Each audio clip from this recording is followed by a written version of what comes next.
Assalamualaikum warahmatullahi wabarakatuh. Kembali lagi di channel Rismis. Kisah seputar cerita mistis. Kali ini ada cerita yang berjudul Berperang dengan Siluman Kiriman, masih dari coretannya sang petualang. Dan sebelum mulai ke ceritanya, silahkan kalian subscribe, like, dan share terlebih dahulu. Juga nyalakan notifikasinya agar kalian tidak ketinggalan dengan cerita-cerita seru lainnya. Dan seperti apa kisah ceritanya kali ini? Langsung saja kita masuk ke ceritanya.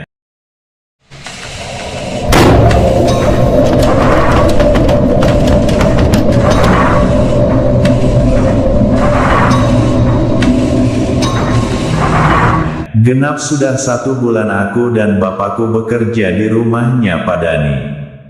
Walaupun bapak hanya jadi tukang kebun, dan aku sebagai supir pribadinya Pak Dani, kami berdua diperlakukan seperti saudara oleh keluarga Pak Dani. Sesuai dengan kesepakatan awal, kalau kami akan mendapatkan libur 2 hari di akhir bulan, dan hari yang ditunggu pun telah tiba, aku dan bapak siap-siap untuk pulang.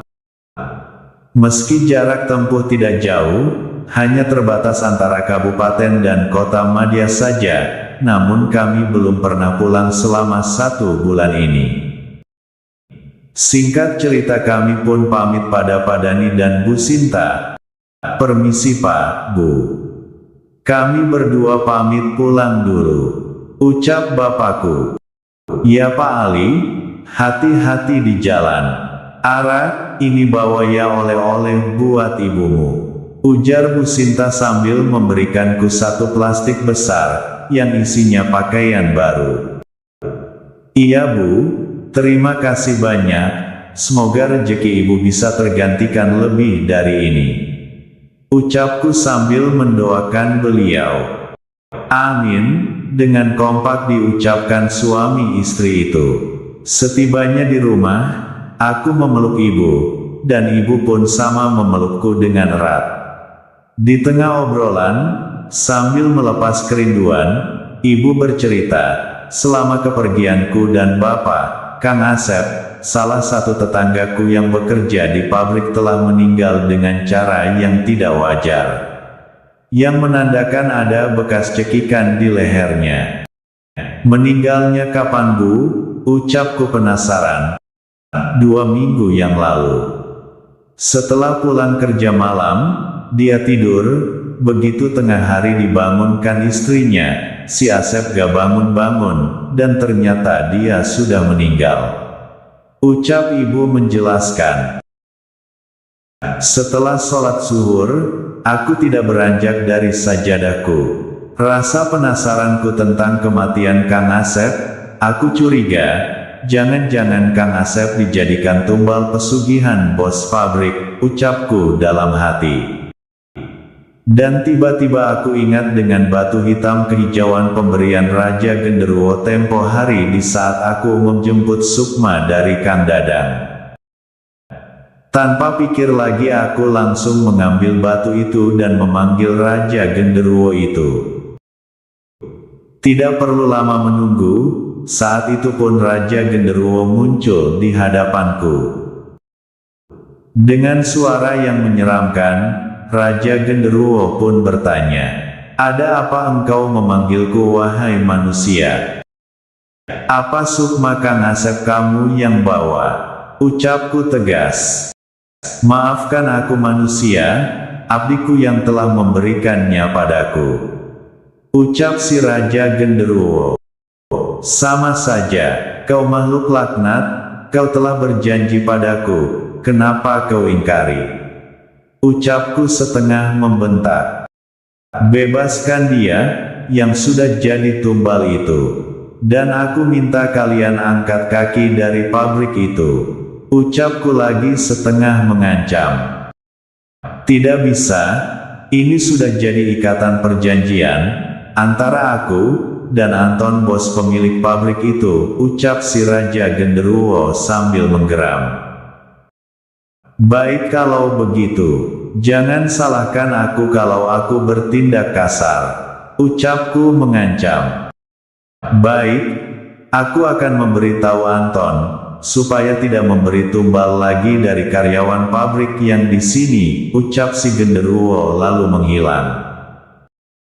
Tidak terasa 2 hari sudah waktu liburku usai. Setelah Isya kami sekeluarga masih mengobrol melepas kerinduan untuk sementara, karena besok pagi aku dan Bapak sudah harus berangkat lagi ke Bandung. Sedang asiknya ngobrol, tiba-tiba terdengar suara bisikan sahabatku Jaka Boa di telingaku. Hati-hati Ji, ada pasukan siluman yang menuju kemari. Mereka akan menyerangmu. Takut kecolongan, aku pun menyampaikan kepada bapak ibu serta bibiku, untuk masuk kamar dan mengaji, karena akan ada siluman yang mau menyerang ke sini.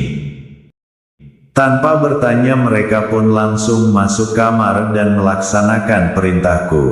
Tidak lama kemudian benar saja, terdengar gemuruh langkah kaki. Aku coba mengintip dari balik tirai jendela, di depan rumah kira-kira sekitar 20 meter, mereka para siluman dengan wujudnya yang bermacam-macam, mulai dari wujud pocong, wujud yang berbadan manusia berkepala anjing, dan banyak lagi wujud-wujud aneh yang menyeramkan. Mereka sudah berjajar rapi berdiri tegap, yang sudah siap berperang dan menunggu perintah. Aku masih terdiam, dan masih mengintip di balik tirai. Tiba-tiba Jaka Boa hadir dan mengajakku keluar dari rumah. Ayo Aji Restu, kita habisi makhluk-makhluk jelek itu, ucap Jaka Boa sambil mengajakku keluar. Gimana caranya Jak kita berdua mengalahkan mereka, ucapku, namun sedikit pun tidak ada keraguan di wajah Jaka Boa. Dia terlihat sangat tenang. Kamu jangan khawatir, kita berperang tidak hanya berdua. Kamu lihat di kanan dan kiri kita, mereka dari pihak kita yang akan membantu, ucap Jaka Boa sambil tersenyum. Benar saja dari arah kanan dan kiri kami, terlihat semakin dekat, pasukan yang akan membantu kami untuk berperang. Makhluk yang wujudnya seperti manusia namun berpakaian ala kerajaan. Dan terlihat pasukan siluman kerapun yang tempo hari ku kalahkan ikut hadir juga siap perang membantuku. Gimana, masih kurang gaji? Kalau masih kurang, kamu panggil juga Janitra, untuk membawa pasukannya ke sini. Biar lebih seru, ucap Jaka Boa. Dan aku pun menerima usulan dari Jaka Boa, untuk memanggil Janitra, Hodam dari kujang pusakaku. Seketika pasukan macan belang pun muncul yang dipimpin oleh Janitra, sosok seekor macan belang yang ukurannya paling besar dari macan lainnya. Entah berapa banyak jumlah pasukanku, dengan jumlah pasukan musuh, yang jelas sangat banyak tak terhitung. Dari berjajarnya makhluk-makhluk siluman itu, terlihat seorang laki-laki parubaya, keluar dari belakang pasukan siluman itu lalu berkata, "Hai kau anak muda, tidak kusangka, anak ingusan seperti kamu mempunyai pasukan sebanyak ini. Tapi aku tidak peduli, aku minta jangan pernah kau mencampuri urusan orang lain, jangan so jadi pahlawan. Kalau kau masih sayang sama nyawamu. Siapa kamu? Ada urusan apa kamu sampai mau menyerangku? Ucapku tenang. Kamu gak perlu tahu siapa aku. Yang jelas aku tidak suka kau mengganggu salah satu pengikutku, ucap si lelaki paruh baya tersebut. Dan ternyata benar tebakanku, dia adalah seorang dukun pesugihannya Pak Anton.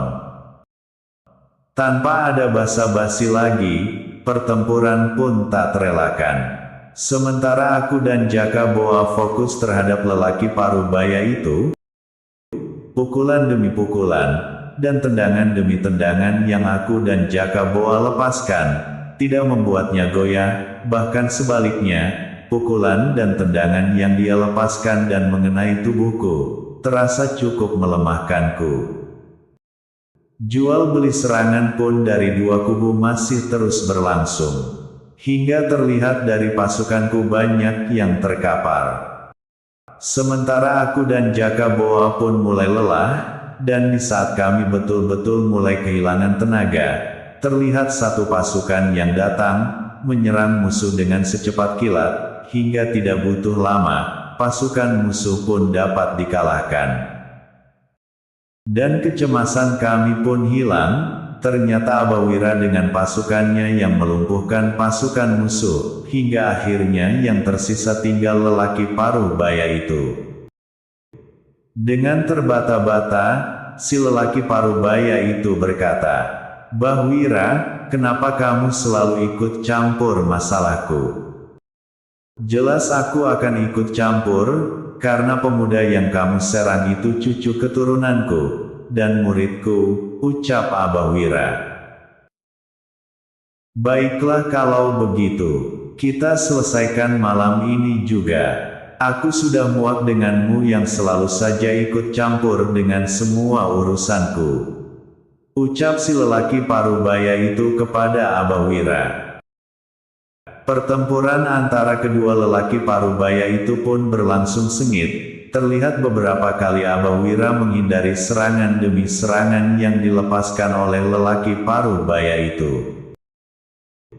Setelah terlihat ada kesempatan, Abawira pun menyerang balik lelaki paruh baya itu.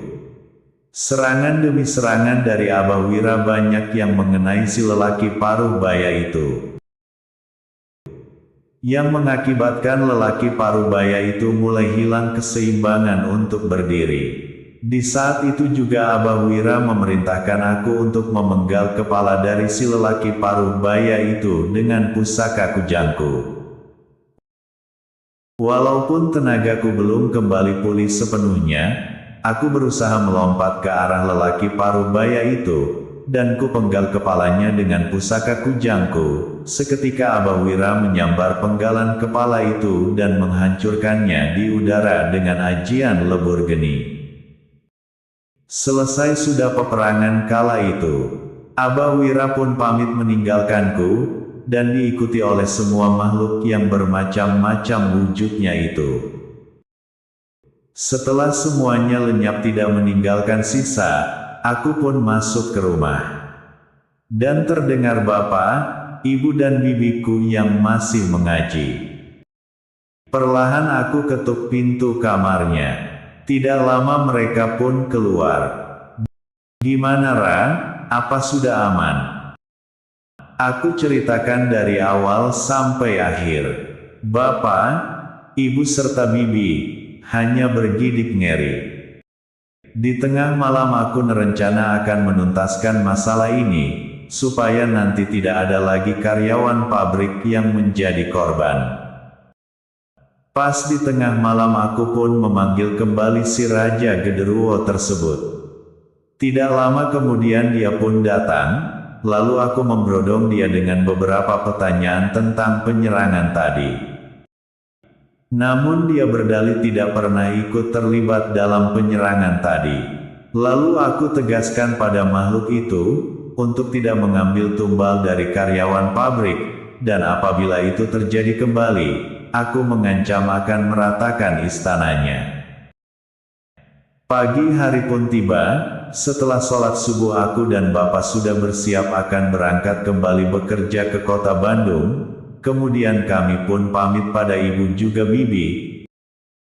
3 minggu kemudian saat aku mengantar Pak Dani, dan menunggu di parkiran, aku bertemu dengan teman sekampungku. Dan aku mendapat kabar dari dia, bahwa bos pemilik pabrik yang di kampungku telah meninggal dunia seminggu yang lalu. Sampai di sini dulu kisah ceritanya, nantikan kisah-kisah cerita lainnya, hanya di Rismis. Akhir kata, wassalamualaikum warahmatullahi wabarakatuh.